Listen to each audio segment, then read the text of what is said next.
Anda kembali di Apa Kabar Indonesia Siang pemirsa. Kami hadirkan informasi lainnya untuk Anda. Diduga akibat semrawutnya kabel optik, seorang mahasiswa di Bekasi, Jawa Barat ini tersangkut kabel optik hingga mengalami luka sayatan di bagian leher. Kasusnya kini dalam penyelidikan kepolisian dan telah memeriksa 2 orang saksi terkait mahasiswa terjerat kabel optik di leher.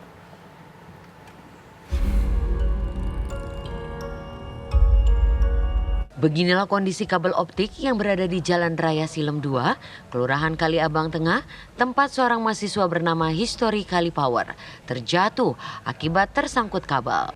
Korban terjatuh dari sepeda motor akibat leher korban terjerat kabel optik yang semrawut. Sebelumnya, kabel terpasang dari tiang ke tiang, namun kemudian kabel tersebut putus hingga menjuntai ke jalan. Memang kabel itu berjuntai di situ tuh kayaknya dari pagi kayaknya. Kemudian Lewat lah dia, cuman angin agak kenceng nih angin nih. Itu lewat, langsung gubrak. Kaget dong, leher di situ. yo, Kabel masih nyangkut. Sementara korban yang ditemui di rumahnya di perumahan Pondok Ungu Permai, Kecamatan Bekasi Utara, Kota Bekasi. Ia mengalami luka di bagian leher akibat kabel optik milik salah satu provider saat hendak menuju kampusnya. Korban mengaku pada saat kejadian ia mengendarai sepeda motornya dalam keadaan pelan. dari rumah kan Pondok Ungu Permai menuju gedung Creative Center di dekat Juanda lah. Nah, saya berangkat tuh dari jam 8 lewat, itu kejadiannya di sana tuh kurang jam 9 pas. Saya dengan menggunakan motor dengan kecepatan 10-20 doang. Nah, setelah di jalan pelan-pelan ternyata kabel langsung lewat ke tangki saya, dan tangki saya langsung lilit leher saya. Nah, di situ saya kan pegang tangan kiri saya kan.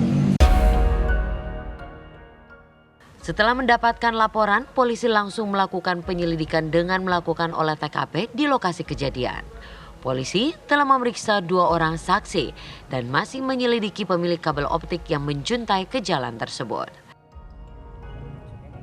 Melakukan kegiatan di kampusnya, tiba-tiba pada saat melakukan perjalanan lehernya terkena kabel, kabel yang menjerat leher tersebut. Polisi langsung bertindak cepat mengolah TKP dan mencari saksi-saksi serta bukti-bukti dan merapikan untuk kabel yang berantakan tersebut untuk tidak melukai pengguna kendaraan yang lain. Nah, untuk sebenarnya kita sudah melakukan pemeriksaan 2 saksi. Dari Bekasi, Jawa Barat, Kurnia Dwi Hapsari, TV One mengabarkan.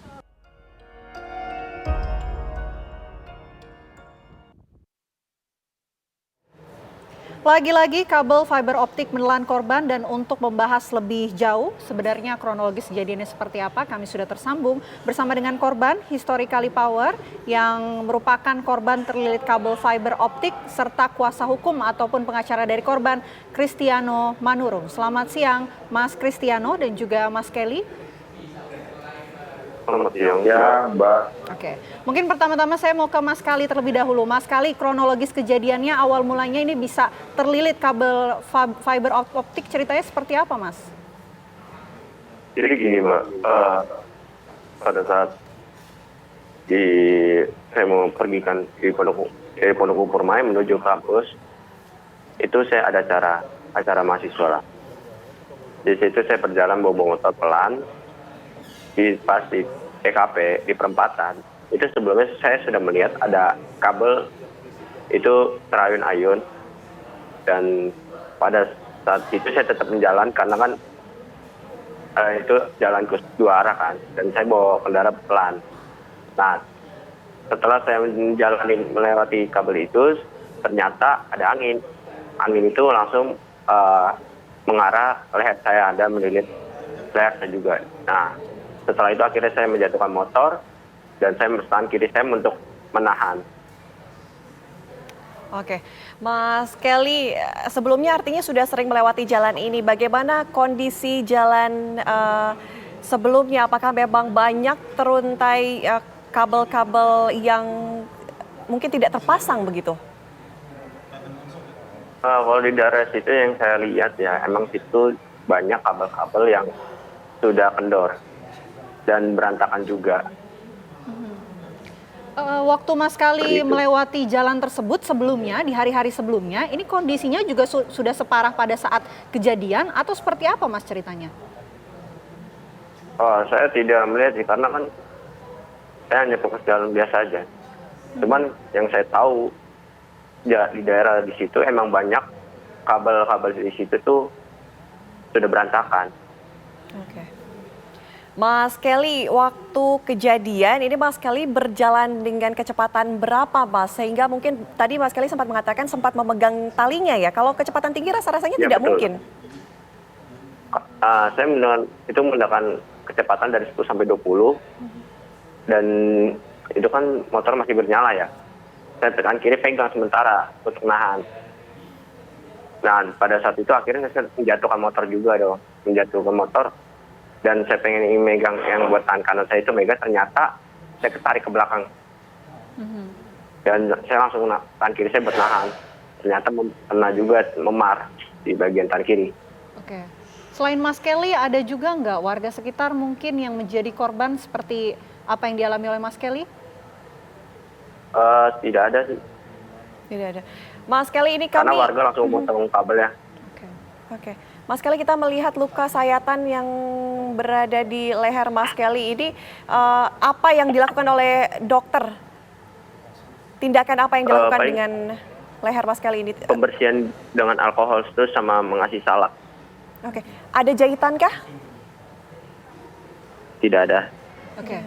Di bagian leher ini kan cukup fatal ya Mas ya. Apakah pihak dokter juga sempat menyampaikan bahwa kondisi dari leher Mas Kelly setelah terlilit kabel fiber optik ini sebetulnya seperti apa yang disampaikan pihak dokter?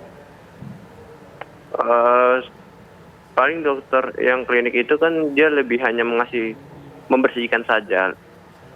Membersihkan bekas luka dan kasih salak. Seperti itu sih.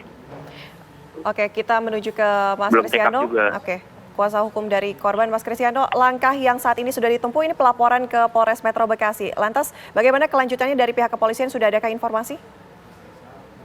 Ya, kalau untuk laporan di hari yang sama kita sudah melaporkan kasus ini ya. Walaupun saat laporan pertama itu sebelum saya dampingi sempat ada penolakan dari pihak Polres Metro Bekasi Kota. Baru setelah saya dampingi, ya barulah laporan itu diterima dengan segala bahasa yang berbelit lah. Dan untuk statusnya sekarang masih proses lidik, tetapi tadi siang kami mendapat pesan dari pihak Polres Metro untuk sore ini datang untuk dimintai keterangan lebih lanjut. Oke, mungkin dari pihaknya Mas Kelly dan juga kuasa hukum menduga siapakah yang harus bertanggung jawab atas kejadian yang dialami oleh Mas Kelly ini, Mas? Ya, jadi memang disinyalir bahwa pemilik kabel tersebut ialah milik perusahaan Telkom. Dan memang semalam atau kemarin saya sempat dihubungi. Yang pertama dihubungi itu klien saya, baru klien saya menyerahkan ke saya untuk bertemu dengan pihak Telkom selaku MG-nya.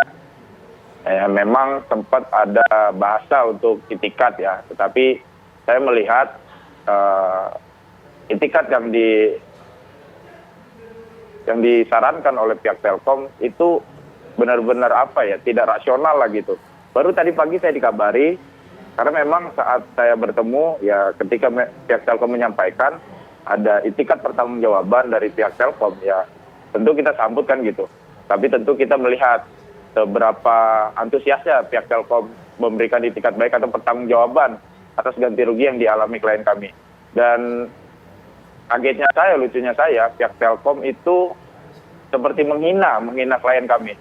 Karena ya dengan seseorang yang hampir putus lehernya, hampir tewas gitu dengan merasakan segala luka, bahkan kerugian material dan imaterial, pihak Telkom hanya menawarkan ganti rugi 50 juta. Bagi saya itu suatu penghinaan terhadap klien saya. Oke. Untuk itikat seperti itu artinya 50 juta tidak diterima. Lantas apa yang kemudian diinginkan oleh pihak korban? Ya tentunya dari pihak Telkom harus lebih rasional lah Padahal saya sudah menjabarkan efek ataupun dampak dari kecelakaan ini yang disebabkan karena kelalaian dari pihak perusahaan mereka, harusnya dia lebih rasional lah. Ya tentu harga segitu kita pasti menolak. Ini manusia gitu. Tadi sebelumnya dikatakan bahwa sudah diproses oleh pihak kepolisian, dan apakah waktu dekat akan ada tindakan yang Tadi siang, akan diproses oleh kami pihak mendapat kepolisian berkaitan pesan dengan dari kasus yang pihak dilaporkan Polres ini? Metro untuk sore ini datang. Tentu kami masih menunggu informasi dari pihak Polres ya. Karena memang sore ini kami akan datang kembali ke kantor Polres untuk dimintai keterangan, dan mungkin juga kami akan menanyakan tentang tindak lanjut kasus ini. Baik, terima kasih Mas Kelly. Semoga lekas pulih kembali normal sedia kala. Mas Kristiano juga terima kasih sudah bergabung di Apa Kabar Indonesia Siang. Selamat siang.